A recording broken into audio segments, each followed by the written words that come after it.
Hi everybody and welcome to Heel Heat. My name is George Coles, and on this episode we're going to do It Came From the Network. This is where we review the weird, the wacky, the bad, sometimes good, sometimes great, stuff you can find formerly on the WWE Network but now on Peacock. The topic of this It Came From the Network, Starrcade 88 True Grit. Now jumping right into this, last episode or a couple episodes ago, I reviewed a Clash of Champions, which had the contract signing for the main event of this match, which kind of led me down this road to review this. I digress.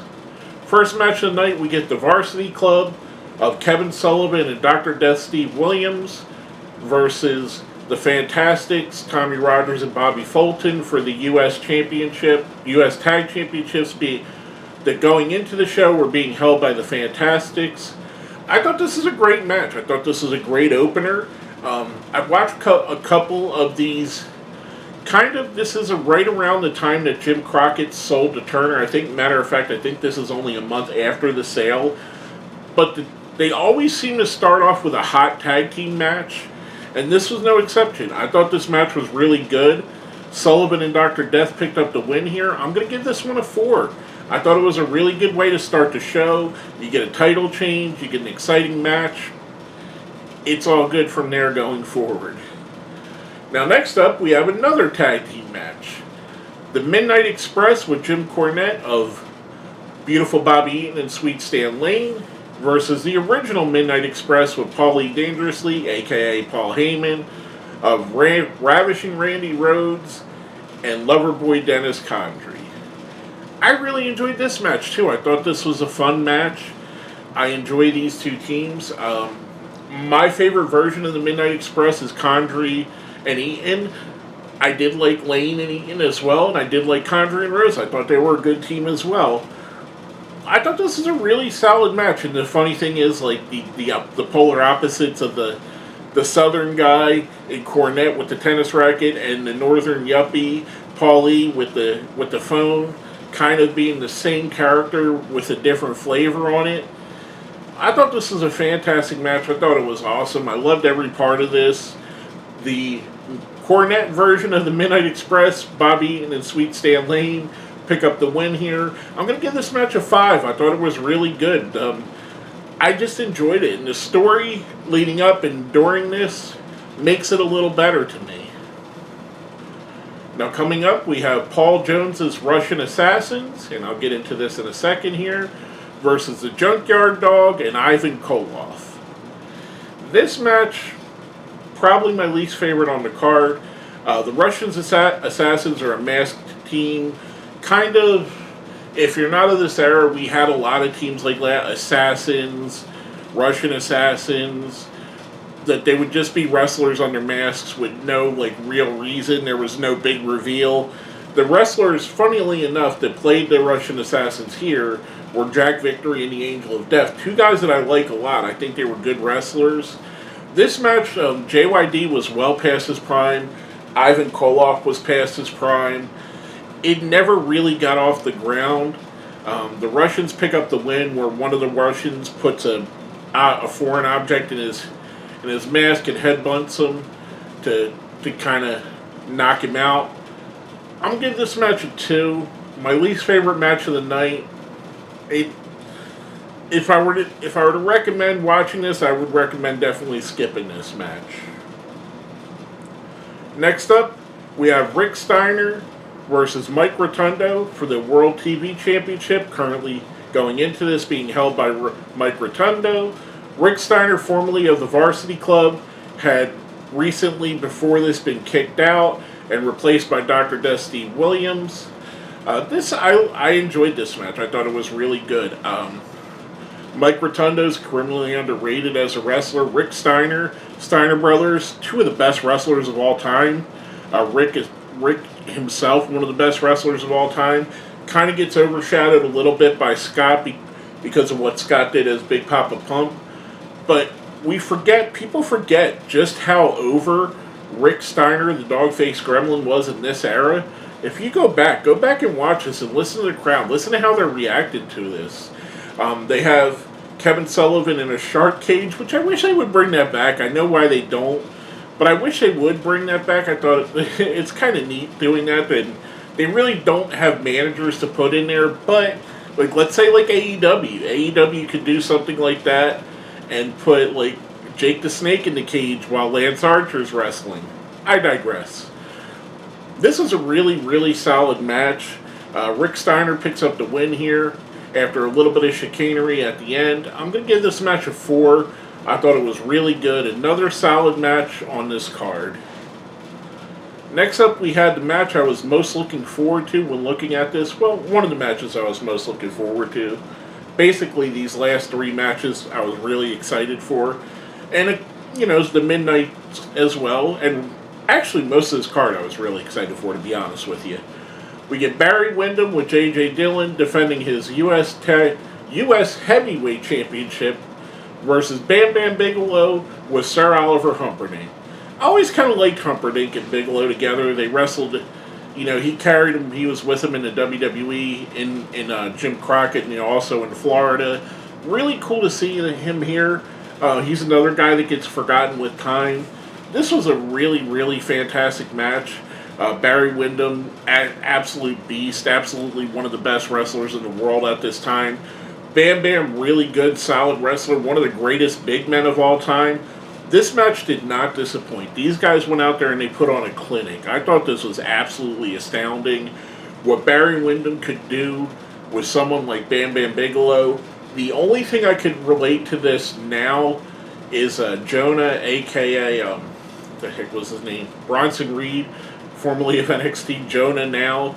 If he were to wrestle Randy Orton or a Keith Lee versus Randy Orton kind of match, that's kind of the vibe you would get here. Barry Windham was much like Randy Orton, and I know a lot of people don't like Randy Orton, but I think Randy Orton personally is one of the great wrestlers of all time. I digress. Barry Windham very much had a style similar to what Randy uses now.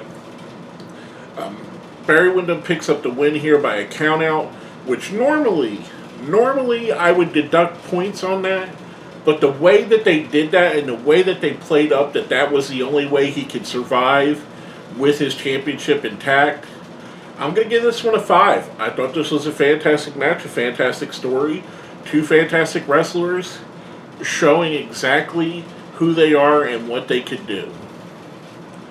Now next up, we have the team of Sting and the American Dream Dusty Rhodes versus the Road Warriors for the Tag Team Championship. This was a solid match. The build-up was really good, if I remember correctly. Dusty, they show it here. Dusty gets attacked by the Road Warriors. They put a spike into his eye. Road Warriors attack Sting, so why not pair the two together? It was a really solid match here. It's not anything that you're going to go back as a catch-as-catch-can classic. Sting's a little bit green. Dusty was a great ring general at this time. Road Warriors are the Road Warriors. You're just going to see the Road Warrior type stuff, which is fun. It's a fun match. It's great to watch. In-ring story-wise, this match, for what they make up with as far as flippy crap, they more than make up with in storytelling here. And Sting is flying all over the place. Sting is... you kind of forget, just because of how Sting would wrestle in the later years when he adopted the Crow persona, just how aerobatic he was and how high-flying he was earlier on. I thought this was a really solid match. Sting and Dusty pick up the win by a disqualification here. I'm going to give this match a 4. I probably would have ranked it higher, like I said earlier, if there was no disqualification, but I feel like the way this feud set up, it warranted a clean finish more than the match before this did, if that makes sense. Now, last but not least, our main event of the evening and the match that made me want to review this, the Nature Boy Ric Flair versus the Total Package Lex Luger. This is probably one of Lex's greatest matches, one of a really great Ric Flair match as well. This you kind of got a lot in Lex Luger's career of start and stops, where he would push to where he was contending for the world title, and he would lose or gain it for a little bit, and then go right back down to the mid-card. I don't know why that is, because Lex had a following. Lex still has a following. I know a lot of people talk about him as being a bad wrestler, but he really wasn't. He wasn't the best wrestler on the card. He wasn't Ric Flair or Barry Windham by a long shot. But he wasn't the worst wrestler on this card either. At this point, and I hate to say it because I love the guy, Junkyard Dog was probably the worst wrestler on this card by a long shot. And Lex Luger more than held up on a card that's full of historically great wrestlers. Barry Windham, Sting, Dusty Rhodes, the Road Warriors, Ric Flair, Rick Steiner, the Midnight Express, both versions, Kevin Sullivan, Dr. Death, Steve Williams. The Fantastics, one of the great tag teams.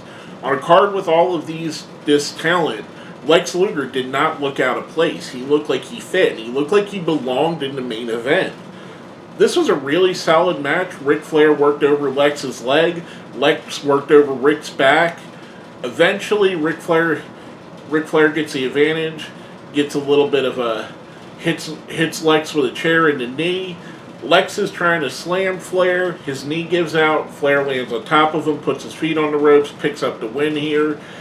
Again, much like I said with Windham, I do not subtract for the wonky finish here because it fits into Ric Flair's character. Ric Flair being the dirtiest player in the game, winning by any means necessary, fits who Ric Flair is. I'm going to give this match a 5. Overall, I thought this was a good card from top to bottom. The Russian Assassins versus Junkyard Dog and Ivan Koloff, the one exception on the card.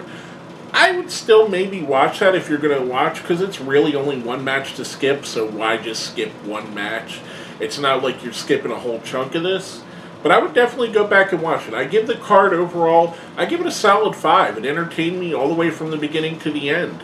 And I really love this era of WCW / Jim Crockett Promotions. I think that what they were doing here, they were the best wrestling company in the world at the time, to me. And probably, historically, their run in this era, the late 80s here, is one of the great runs of any wrestling company anywhere in the world. With all that being said, make sure you like, comment, share. If you're not subscribed and you like what we're doing here, please click that subscribe button. And if you watch this far, I know you enjoy the video. Let's put Lex down in the comments, because Lex doesn't get the credit he deserves, and I think we should give him a little bit of a shine, give Lex his flowers. With all that being said, my name is George Coles, and this has been another episode of It Came From the Network.